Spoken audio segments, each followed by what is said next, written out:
Obrigado. Bom, boa noite a todos, mais uma vez, sejam muito bem-vindos e que a paz do Senhor Jesus esteja com todos nós hoje e sempre. Antes de mais nada, eu queria convidar todos vocês a mentalmente agradecer a Deus, nosso Pai, Jesus, nosso Mestre, pela oportunidade de nós estarmos todos aqui hoje reunidos, trocando conhecimento, experiência entre todos nós. Durante a preparação do tema, duas coisas aconteceram. Uma, que quando eu olhei o tema, não tinha nenhuma parábola e não tinha nenhum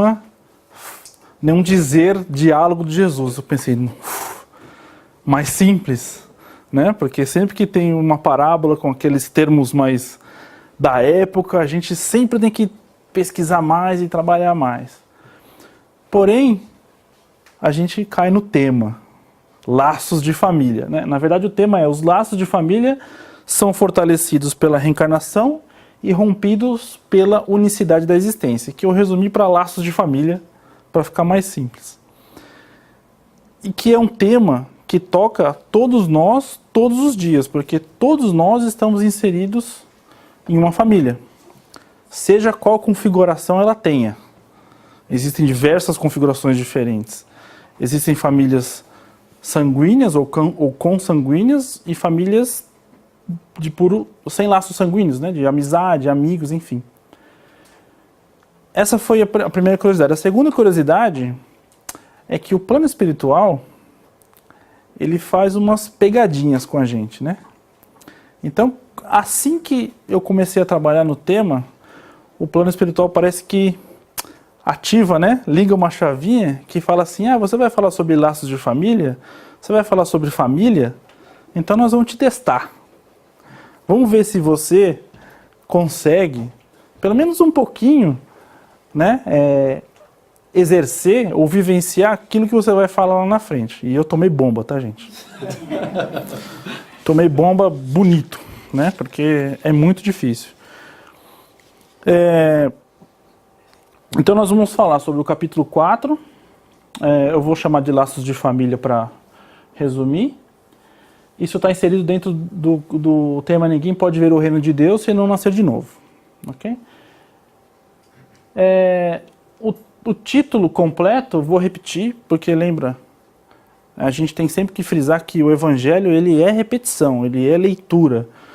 A gente lê, relê, lê de novo, e daqui uns anos a gente volta, e quando lê, percebe o mesmo tema de uma outra forma. Então, é sempre bom insistir que o Evangelho é mesmo leitura e repetição. Então vocês me desculpem, mas eu vou ler várias vezes esse enunciado. Os laços de família são fortalecidos pela reencarnação e rompidos pela unicidade da existência. Kardec, no item 18 desse capítulo, ele já começa dizendo assim: os laços de família não são destruídos pela reencarnação, como pensam certas pessoas. Pelo contrário, são fortalecidos e reapertados. O princípio oposto é que os destrói. A primeira coisa que me veio à mente quando eu li essa primeira frase do item 18 foi: princípio oposto? Obrigado, Nath. Princípio oposto? O que é o princípio oposto? Nessa frase, nessa introdução. Então, para vocês verem, Kardec tinha um método tão científico mesmo, né, tão racional, que ele provoca o nosso raciocínio a todo momento. Na primeira frase do item 18, você já começa a fazer perguntas. E aí o princípio oposto nessa frase, ele quis dizer que se entende da criação da alma no mesmo momento em que se cria o corpo, que é o inverso do que a doutrina espírita vem trazer para nós.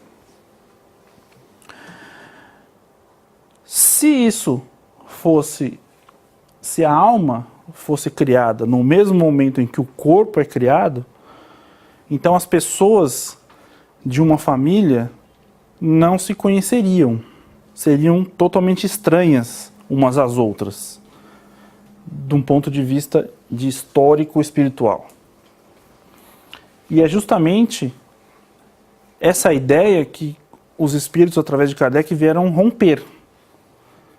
Né? Que a reencarnação é apenas, a nossa vida aqui é apenas uma continuidade da nossa vida espiritual, que nós, na verdade, temos várias e várias existências.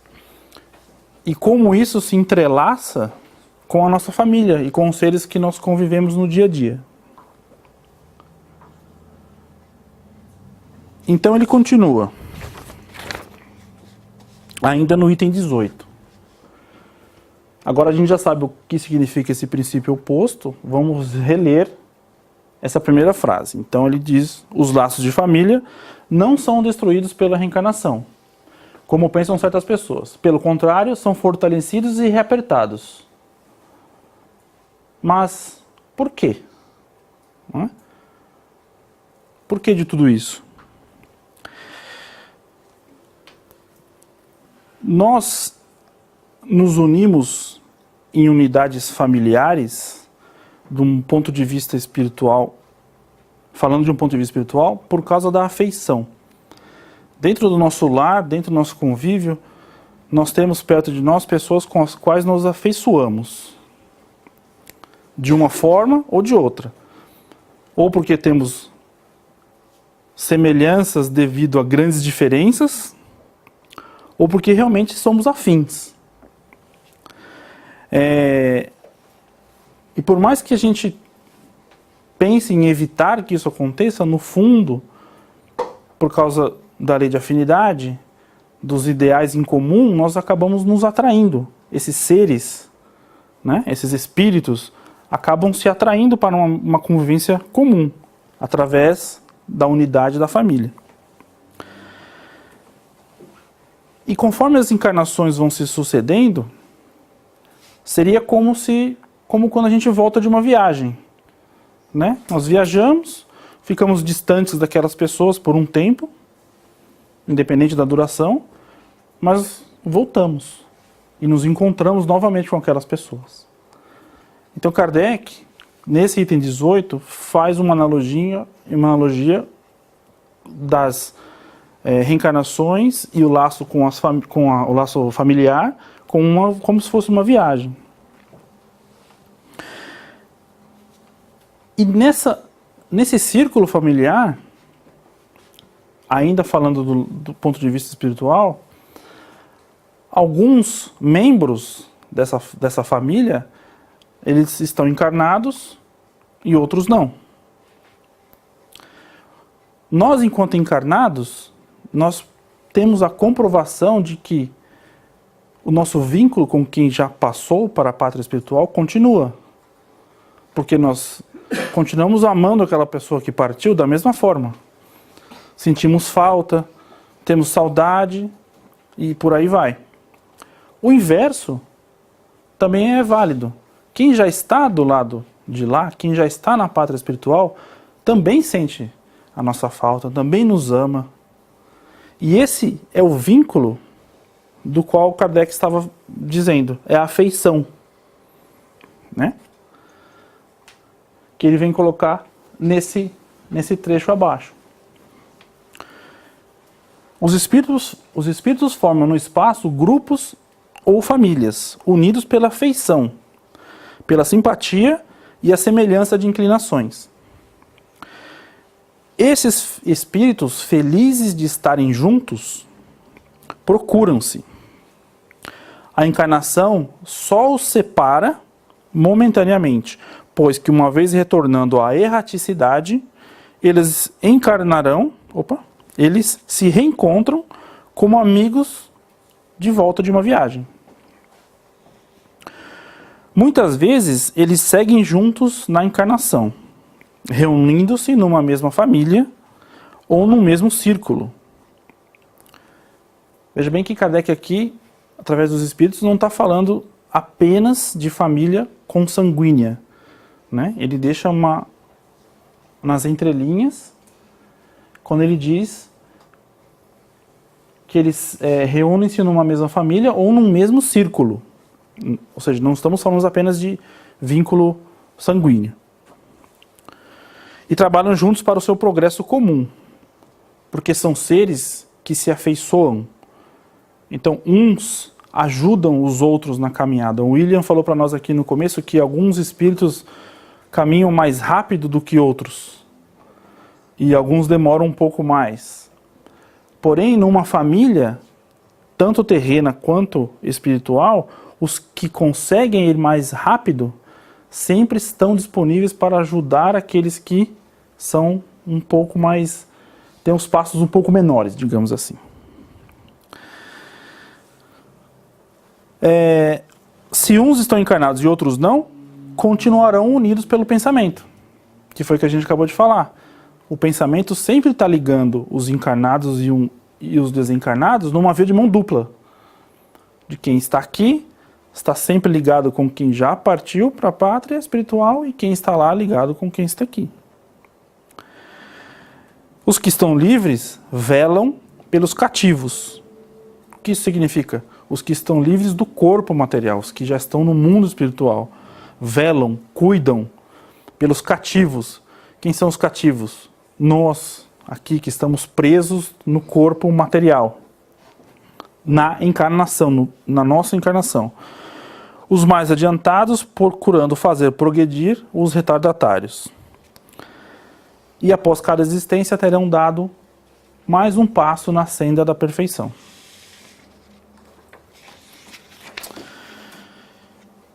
E aí, Kardec vai um pouco mais fundo na questão da afeição. Ele vai frisar para nós, nesse trecho, próximo trecho, qual a afeição que ele está falando, que ele se refere quando ele menciona afeição. Então ele diz da verdadeira afeição espiritual, de alma para alma, de espíritos que se querem bem. Essa é a afeição a qual ele se refere. O contraponto disso são espíritos que não têm afeição de coração para coração, de alma para alma, mas têm afeição apenas física, apenas corpórea, apenas material. Se a relação entre dois ou mais espíritos é apenas corpórea ou material, essa relação vai se acabar, ela se finda junto com a matéria. Porque ela é apenas uma atração material e física. Ao passo que a afeição de alma para alma, ela continua após o corpo físico.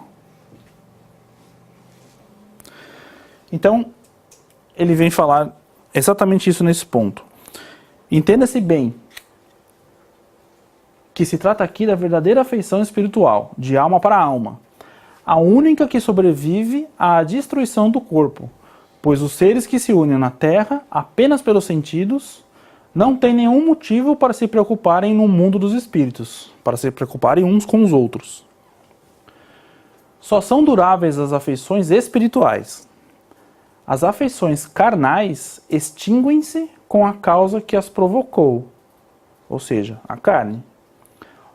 Ora, essa causa deixa de existir no mundo dos espíritos, enquanto a alma sempre existe. Quanto às pessoas que se unem somente por interesse, nada são realmente uma para a outra. A morte as separa na terra e no céu. Então é justamente o que a gente estava falando. Quando a afeição é apenas material, não existe uma ligação mais sublime entre esses seres. Mais emocional, mais sentimental, é apenas material. Então, quando o corpo finda, o vínculo entre esses seres termina também, termina junto. Ao passo que, quando a ligação é realmente sentimental, essa ligação continua após a morte do corpo no plano espiritual.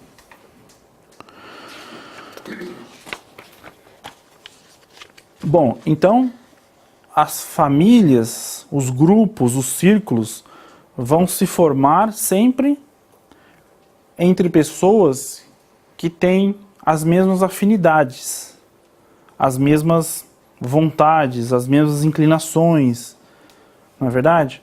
Mas, e quando tem um estranho entre nós? E quando tem um estranho no ninho? Né?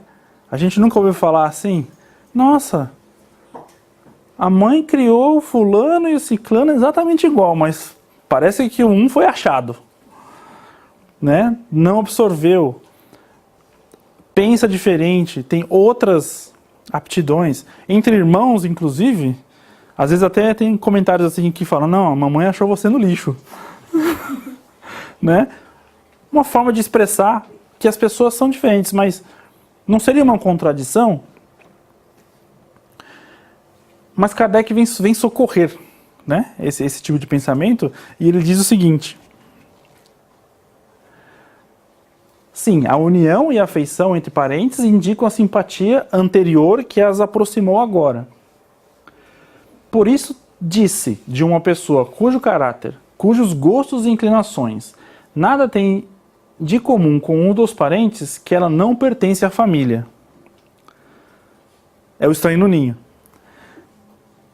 E olha só, que surpresa, Kardec diz o seguinte, eu coloquei até em vermelho. Dizendo isso, enuncia-se uma verdade maior do que se pensa. Por quê? Porque ele continua explicando que, por vezes, Deus permite essas encarnações de espíritos antipáticos ou estranhos nas famílias com a dupla finalidade de servirem de provas para uns e meio de progresso para outros. Os maus se melhoram pouco a pouco, ao contato dos bons e pelas atenções que deles recebem. Seu caráter se abranda, seus costumes se depuram, as antipatias desaparecem. É assim que se produz a fusão das diversas categorias de espíritos, como se faz na Terra entre as raças e os povos. Então, quando vem aquele estranho no ninho, aquele que foi o achado na caçamba dos entulhos, Deus está realmente... Porque o mecanismo de Deus é perfeito, né? A gente, sempre que a gente lê dentro das obras de Kardec, a gente cada vez mais tem essa constatação de que o mecanismo que Deus criou para a nossa evolução, ele é perfeito. Então ele vai trazer sempre alguém nessa situação para que sirva de crescimento para ambos os lados. Para aquele que está sendo inserido naquela família que pensa diferente daquele contexto e para aqueles que estão naquele meio, para que eles também aprendam a exercitar o amor para com aquele que é diferente. Tá bom, então isso quer dizer que na nossa família, na família de cada um de nós, a gente vem reencarnando juntos várias e várias vezes e assim por diante? Ok. Mas então qual é o tamanho dessa família? Quer dizer que se eu reencarnei 10 vezes, eu tenho 10 pais, 10 mães diferentes e não sei quantos filhos diferentes? Não necessariamente. E na época, a época que Kardec escreveu essa parte, havia uma preocupação muito grande em relação com relação material, física, né? Nossa, quantos filhos eu tenho então? Se eu venho reencarnando a não sei quantas vezes, eu tenho muito filho, eu não vou dar conta, né? E na verdade a preocupação não é essa, porque ele coloca num ponto de vista dizendo o seguinte: por um acaso, se você tem 2 ou 3 filhos, você ama esses 2 ou 3 filhos diferente do que se você tivesse apenas um? Não, você ama todos por igual. Deus ama cada uma das suas criaturas diferente? Não, ele ama todos por igual. Então, ele segue por essa linha de raciocínio.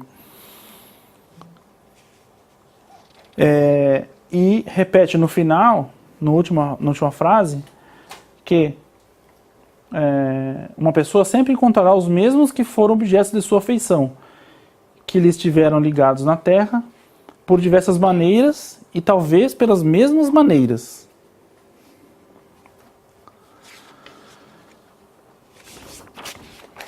Eu tenho que acelerar.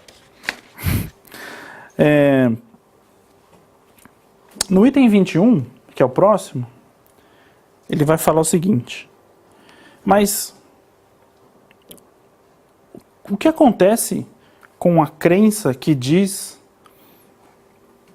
que o corpo, que a alma é criada no mesmo instante que o corpo é criado e que esse vínculo não existe? Ele diz que nesses casos não haveria progresso. Porque, na verdade, o que alimenta o progresso, um dos itens que alimenta o progresso de cada um de nós, é justamente a nossa troca de experiências e resgates, digamos assim, dentro do seio da família. E todos nós aqui, dentro das nossas famílias, nós rimos, nós choramos, nós brigamos, nós fazemos as pazes, de um dia para o outro, várias vezes no mesmo dia, né? E isso é o que movimenta essa roda da aprendizagem e do progresso. Alguns membros da nossa família vão dar os passos um pouquinho mais largos e vão conseguir galgar alguns degraus um pouquinho mais rápido, mais depressa do que outros. Porém, como existe a afeição, o amor entre esses membros, sempre alguém estará disposto a estender a mão para aquele que ficou ali para trás um pouco e puxá-lo.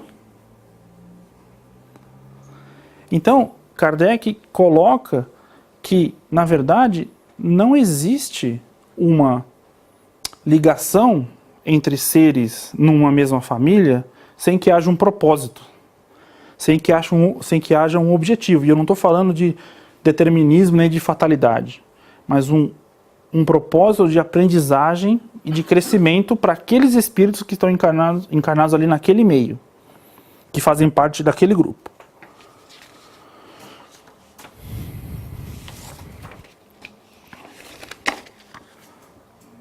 Então, isso eu vou ter que pular. E aqui vamos para a conclusão. Então, qual é a conclusão que ele nos diz? Existe um grupo que é o grupo da doutrina materialista que acredita que após a morte, nada. Fim de tudo, acabou. Um segundo grupo acredita que a nossa essência, tudo que somos, volta para algo maior, que seria o grupo da doutrina panteísta, segundo esse capítulo do Evangelho. Um outro grupo, o terceiro, acredita na conservação da individualidade.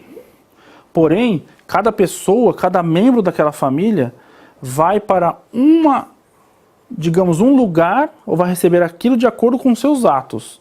E nesse caso nós temos os extremos, ou a criatura vai para o céu, ou ela vai para o inferno eterno, né? Que seria esse terceiro grupo. No quarto grupo, onde entra a doutrina espírita, existe a conservação da individualidade, o progresso infinito, porque esses seres vão se ajudando dentro desse contexto, para que cheguem à perfeição, através do progresso infinito.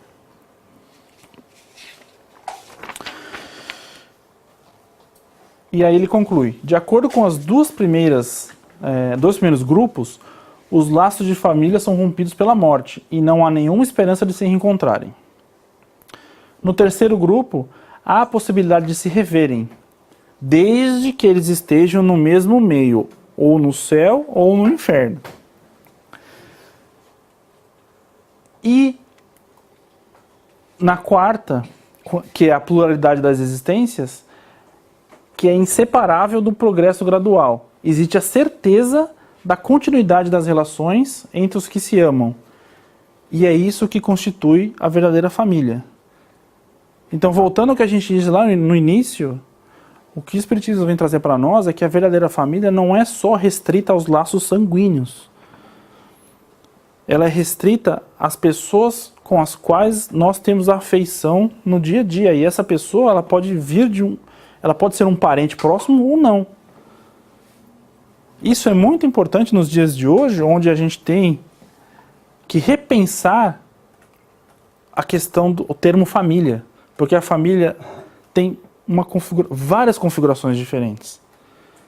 O que não significa que essas pessoas não tenham uma relação e não formem uma família.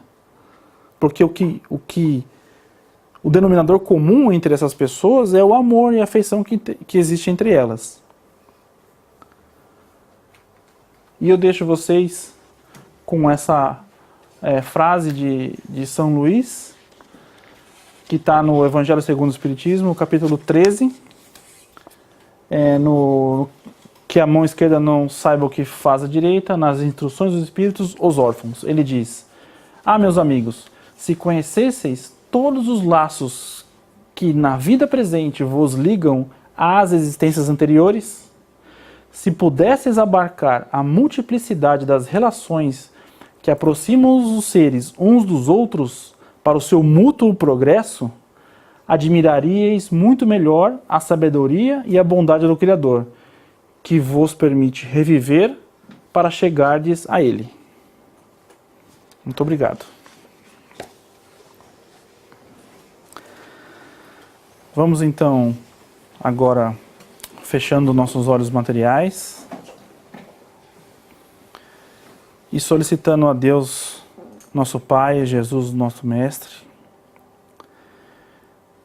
que possamos receber ou continuar recebendo do plano espiritual maior, dessa nossa família espiritual maior, todas essas energias e vibrações que encontramos preparados nesta casa para nós. Que nós possamos assimilar esses ensinos, que nós tenhamos no nosso dia a dia, Senhor, a tranquilidade, a sabedoria de podermos pôr em prática tudo o que recebemos nesta casa de luz, através dessa doutrina de amor que nos foi deixada. Solicitamos, Senhor Jesus, que uma vibração seja encaminhada neste momento para os focos e pontos de sofrimento do nosso planeta.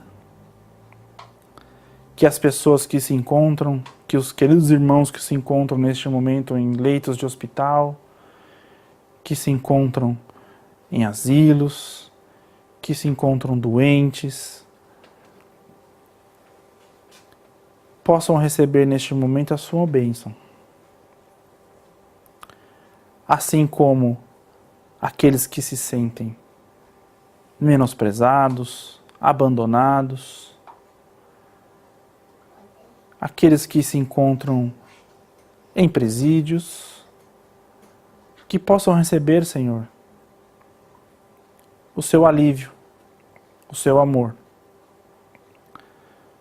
Vamos vibrando também pelos dirigentes do nosso planeta, dos nossos países, que essas pessoas tão importantes do nosso planeta tenham condições de receber também o seu amor e colocá-lo em prática, dentro dos seus cargos e responsabilidades. Vibremos, Senhor Jesus, pelos nossos entes queridos, pela nossa própria família, vibremos pelos nossos lares, por aqueles que queremos bem ao nosso coração, estando perto, longe, não importa. Que essa sua faísca de amor se transforme numa chama e os envolva, e os aqueça. E não por merecimento, mas por acréscimo da bondade e da misericórdia divina, vibremos também por nós mesmos. Da mesma forma, Senhor Jesus, deixamos uma vibração à disposição do plano espiritual maior que possa ser levada aos locais de maior necessidade que não foram mencionados. Que assim seja, graças a Deus.